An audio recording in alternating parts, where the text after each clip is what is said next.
In the middle of the ocean, a woman's body falls into the water, floating for a few seconds before her eyes open in panic. Suddenly Brandon wakes up and realizes it was a nightmare. He works as a bodyguard for the governor's daughter Ava, and he's been dealing with internalized guilt since he failed to protect her mother. Brandon and Ava arrive at the airport, where Ava meets with her friends Jed and Kyle. They're going on a trip together, and the boys aren't happy that Brandon is coming too, but Ava explains her father wouldn't have let her come without security. Once they board the plane, Ava and the guys sit in the back for privacy, and Ava can't help noticing it's strange for a flight to have so few passengers. Shortly after they take off, the plane shakes a little bit, but it's considered normal. Moments later the plane starts shaking again, and the engine can be seen heating up. The pilot tells the passengers that they accidentally hit some birds and there isn't anything to worry about. However, soon the plane starts shaking again, and an engine catches on fire. At that moment the pilot asks everyone to fasten their seatbelts, and as everyone starts to fear for their lives, a part of the engine breaks and flies off to hit the side of the plane, killing a passenger. The crack in the wall causes a pressure change and everything starts flying off or shaking inside the plane too, with all the bags falling off and hitting people on the head.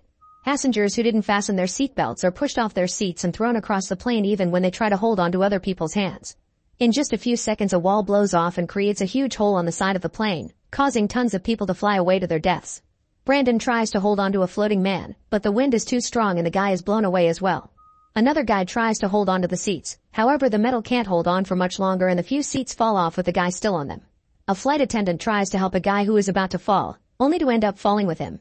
After losing most of its passengers, the plane starts falling at great speed and crashes into the ocean, where the water immediately starts flooding it. As Brandon is stabbed by a piece of metal, the seats are pushed forward by the impact and kill many passengers by crushing them. The plane sinks for a few minutes and eventually comes to a stop when it gets stuck on the seabed. Thanks to the plane being stuck in an angle, an airlock is formed at the back, so Ava and her friends plus flight attendant Danilo are alive. However, Kyle has a broken bone in his arm. The group stares at the water, worried about the weird noises they are hearing. Suddenly Brandon comes out, bringing Rosa and her grandmother Marty to the safe area. Marty is unconscious, so Danilo starts doing chest compressions, and after a few minutes of nothing, Marty wakes up. Then Rosa asks about her grandfather, and Brandon has to tell her and Marty that he sadly didn't make it. The group starts to panic, so Brandon immediately takes over leadership to calm everyone down. The airlock means they're safe for now, so they need to stay calm and wait for rescuers to find them. Ava checks her phone, but there's no reception under the sea. She points out there's a hole in the plane and that they should swim out, but Brandon explains their chances to survive like that are low, so they must stay and wait. Danilo informs them that the pilots must have called for help before the crash, so help should be here soon. Afterward Brandon explains they should have backup oxygen just in case. Danilo says the plane has 2 tanks in the back for emergencies, but when he checks on them he finds them empty.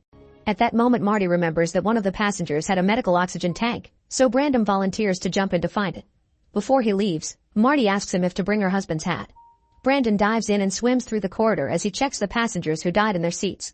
He finds the husband's hat and takes it, not noticing something swimming by the window.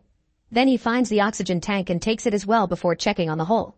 He decides to swim further to search for anything else he can take, and to his shock, he's suddenly attacked by a shark that enters through the hole. The creature immediately bites Brandon and he struggles against it, trying his best to get it off him. Meanwhile the group gets worried because they see the ripples in the water indicating something is going on. Suddenly the ripples disappear and Brandon resurfaces, telling the others to stay back while revealing some severe wounds on his body. Breathing heavily, he hands the others the oxygen tank and the hat before apologizing to Ava. Then he's dragged back into the water and the group sees the shark's tail peek out while the creature eats the poor man. Terrified, the group moves back to hide in the employees area and agrees they should keep on waiting as Brandon says. Then Marty offers to take care of Kyle's arm, explaining she used to be a nurse during wartime and that's how she met her husband. Kyle screams in pain when Marty pushes the bone back into place, and using some thick magazines and bandages, she improvises a splint.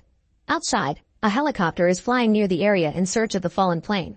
They have priority orders because they know the governor's daughter is among the victims, but for now they don't see anything. Back to the survivors, they hear some creaking and the plane moves for a few seconds, indicating it may fall again at any moment. Jed is starting to get too negative, and Danilo opens the oxygen tank Brandon retrieved. At that moment they see the water getting red and the noises make them realize the sharks have come inside to eat the drowned bodies. Suddenly the plane shakes a little and they see the sharks swimming by their window, hitting random plane parts as they move.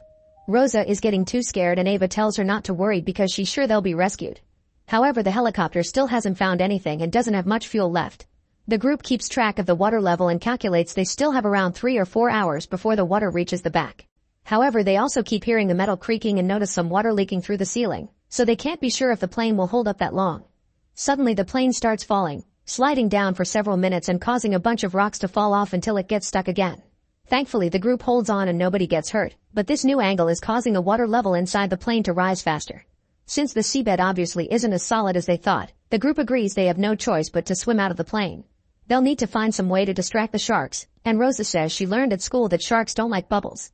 There's still the problem of being able to hold their breath for that long, and Kyle suddenly remembers something. Some passengers were traveling with scuba equipment. Danilo explains those things are in the baggage hold and there's a hatch that would give them access. However, the oxygen tanks are probably empty, otherwise they wouldn't have been allowed in the plane. Ava thinks the rest of the scuba equipment could still be useful, but Jed is too pessimistic, so Ava pretends she needs to pee and hides in the bathroom, where she has a breakdown as she hears the plane creak.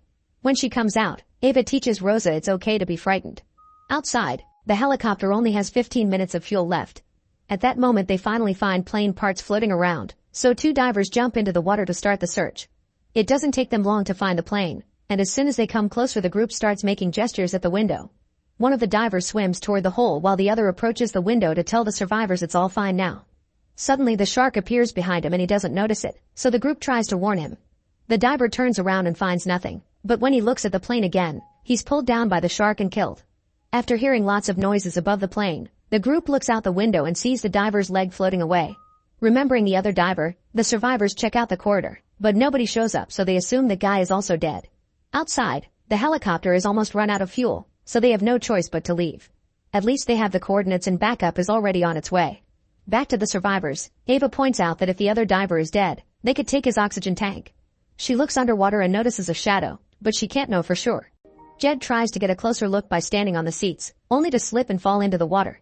The group worries because they can't see him, but he then surfaces laughing because he had been pranking them. However, he doesn't come out in time and the shark soon finds him, catching with his toothy mouth. As Jed struggles against the shark's attack, the group comes closer to grab his arms and pull, managing to get Jed away from the shark and into safety. Unfortunately, they discover that Jed is missing a leg, so Marty makes Rosa stand behind the curtain while she takes care of the wound. Using some seatbelts, Marty makes a tourniquet to stop the bleeding, and Jed cries when he realizes he won't be able to participate in any more triathlons. Still determined to get out of there, Ava volunteers to go search for the scuba equipment.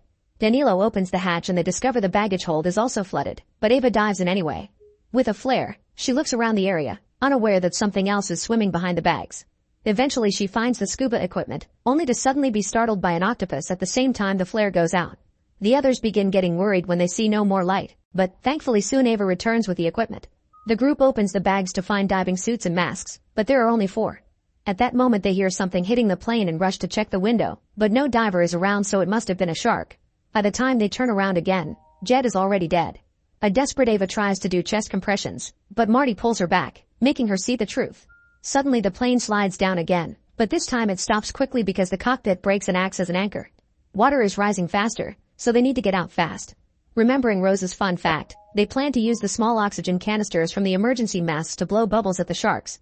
There's still the matter of swimming such a distance, and Kyle breaks down, confessing a childhood accident that left him traumatized and made him a bad swimmer. However, with Ava and Rose's supporting words, he agrees to try. Then Ava gathers all the oxygen masks she can find without going too deep into the water. The sharks are still hitting the plane, and the ceiling is starting to crack.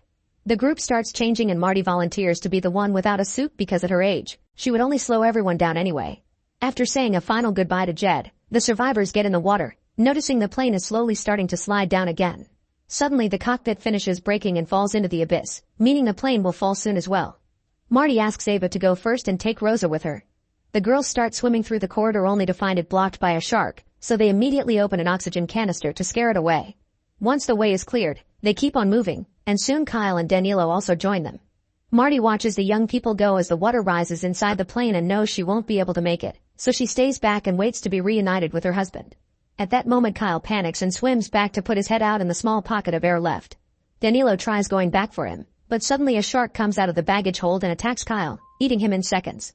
A terrified Danilo swims to meet with Rosa and Ava, who find the dead diver and take his tank so they can fill up their lungs. Then Ava sends Rosa and Danilo through the hole with the tank, but when she's about to leave too, a shark blocks her way. Ava swims back and freezes, so the shark swims inside without noticing her. However, her tail smacks off her mask. Then Ava discovers more sharks are coming through the hole, so she starts swimming toward the front. At that moment the plane starts falling faster and the water pressure keeps her from moving, but luckily Ava holds onto the seats and pushes through, managing to leave through the front hole right before the plane falls into the abyss. Now Ava can start swimming to the surface. However, she soon runs out of air and passes out. Her body obviously stops swimming, but thankfully the floaties push her up, and as soon as she reaches the surface, she breathes and immediately wakes up. Ava panics when she doesn't see the others, but at that moment the helicopters show up and finally pull her out of the water. Danilo and Rosa have already been rescued, and when Rosa asks about her grandmother, Ava gives her the bad news. As a last goodbye to her grandparents, Rosa throws her beloved plushie into the water before falling asleep in Ava's arms. Make sure to subscribe and turn on notifications so you can watch more videos like this. Thanks for watching.